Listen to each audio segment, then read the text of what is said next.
Morning friends. आज काफी दिनों बाद मैंने सोचा कि एक मैं वीडियो बना के मार्केट का व्यू बता देता हूँ, जो मेरा व्यू मार्केट को लेके। सो पहली बात तो आप लोगों ने फ्राइडे को सुना होगा कि ट्रम्प ने अनाउंसमेंट करी है। Because of that announcement gift Nifty 200 point minus दिखा रहा है। तो कहाँ मार्केट है, यूएस मार्केट क्रैश कर गई, क्रिप्टो मार्केट क्रैश कर गई, तो हमारा मार्केट कहाँ जाने वाला है। तो पहले तो मैं एक बोल्ड चीज मैं क्लियर कर देता हूँ आप लोग को कि फ्राइडे को गिफ्ट निफ्टी में क्या हुआ उससे मेरा लेना देना नहीं है। लेकिन फ्राइडे को निफ्टी जहां भी क्लोज हुआ है, निफ्टी क्लोज हुआ है 285 के आसपास, 330 का हाई बनाया है। इससे 200 पॉइंट 200 पॉइंट मिनिमम आपको प्लस देखने को मिलेगा इन दिस कमिंग वीक, जो कि 13 तारीख से शुरू हो रहा है। 13 से लेके 17 के वीक में मिनिमम आपको जो देखने को मिलेगा वो देखेगा 25 285 प्लस 200, तो मतलब 485 प्लस, मतलब 25 500 मिनिमम आपको आपको देखने को मिलेगा। तो it's a buy on dip market. ठीक है। सो आप इस बात को लेकर थोड़ा भी परेशान मत हो कि कितना खुलेगा क्या खुलेगा, कहीं भी खुलेगा वो आपको, it's a buy on dip market. अब मैं आपको बताता हूँ मेरे लॉजिक्स क्या है। हो सकता है मैं गलत हूँ, ठीक है, बट मेरे जो लॉजिक में मैं क्लियर कर देता हूँ। This is all about technical analysis. There are, मतलब कोई जरूरी नहीं कि मैं हमेशा हमेशा सही निकलूं, बट मेरे लॉजिक परफेक्ट होंगे, मैं उसके हिसाब से बताना चाहता हूँ, वो आप भी देख सकते हो। ठीक है। This video is entirely only for education purpose. So please, if you are trading on based on this video, तो पहले अपने आप फाइनेंशियल जो आपका कंसल्टेंट है उससे कंसल्टेंसी ले लेना। ठीक है। So don't depend on this. तो नाउ लेट्स स्टार्ट।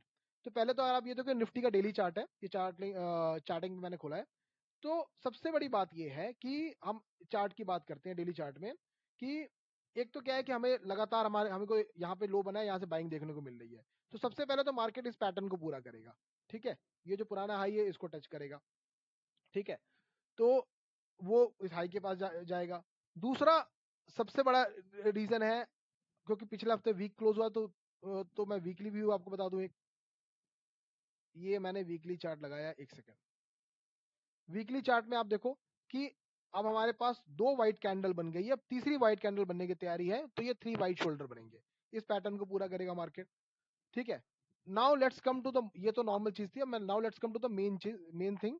मैं आपको ट्रेडिंग व्यू में दिखाता हूँ, एक सेकंड। ये ये है इंडिया विक्स का चार्ट। ठीक है। जो इंडिया विक्स है उसका चार्ट है। इंडिया विक्स में मैंने ये 45 मिनट्स का चार्ट लगाया है। आप देखो तो कितना अच्छा इन्वर्टेड फ्लैग पैटर्न बना है, उल्टा फ्लैग बना है। ये देखो, ये फ्लैग का पोल हो गया, और ये फ्लैग का झंडा हो गया, ये फ्लैग हो गया। अब इस फ्लैग का ब्रेकडाउन भी आ चुका है। कैसे, देखो यहाँ पे नीचे आया मार्केट, और उसके बाद से इसमें ये ट्रेड कर रहा है। ठीक है। इस रेंज में ये पैरेलल चैनल की तरह होता है, और इस चैनल को उसने ऑलरेडी ब्रेक डाउन दे दिया। किस दिन दे दिया है? फ्राइडे के दिन दे दिया है।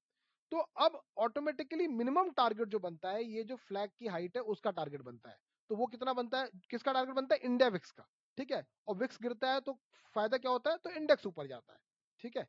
आई होप ये आपको पता होगा, और आपको ये नहीं पता है फिर आपको दूसरी क्लास की जरूरत है फिर तो ये विक्स का जो मिनिमम टारगेट बनता है, वैसे तो टारगेट पोल का बनता है बट उतना नहीं आएगा।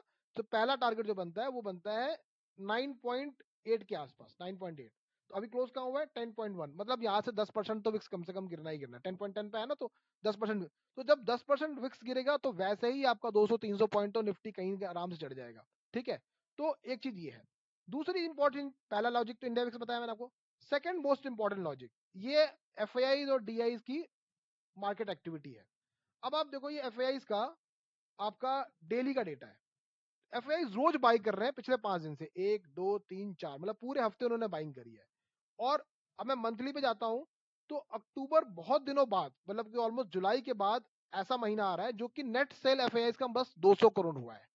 और कम से कम एफ जब भी खरीदते हैं तो 1000-2000 करोड़ से नीचे का नहीं खरीदते। तो अभी तो 2000 करोड़ की बाइंग और आनी बाकी ही है। आप कोई भी देख लो, इनकी जो भी बाइंग हुई, किसी महीने भी बाइंग हुई होगी, तो एफ की बाइंग 2000 करोड़ के आसपास हुई। यहाँ पे देखो 1900 करोड़ के आसपास हुई है। ठीक है। तो अभी तो बाइंग आनी है। उसके बाद एक लॉजिकल पॉइंट बताता हूं मैं आपको। आप ये बात सोचो कि 3 दिन की जो तेजी हुई है, तो जिसने भी मार्केट को खींचा है, हम जैसे हम आप जैसे रिटेल ने नहीं खींचा, इंस्टीट्यूशन ने खींचा है। जिसने भी मार्केट को खींच के ऊपर लेके आया है, कहां से लेके आया है?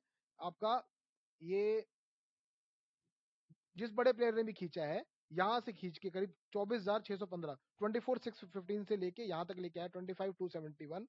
वो वो यहां मार्केट को नहीं छोड़ेगा। अगर गैप डाउन खुलेगा तो उसको अगर एग्जिट भी होना है, so he will try to bring the market here, and then only he will exit. और यहां से भी 100 पॉइंट खाएगा वो, जो कि यहां पे लेके आ जाएगा।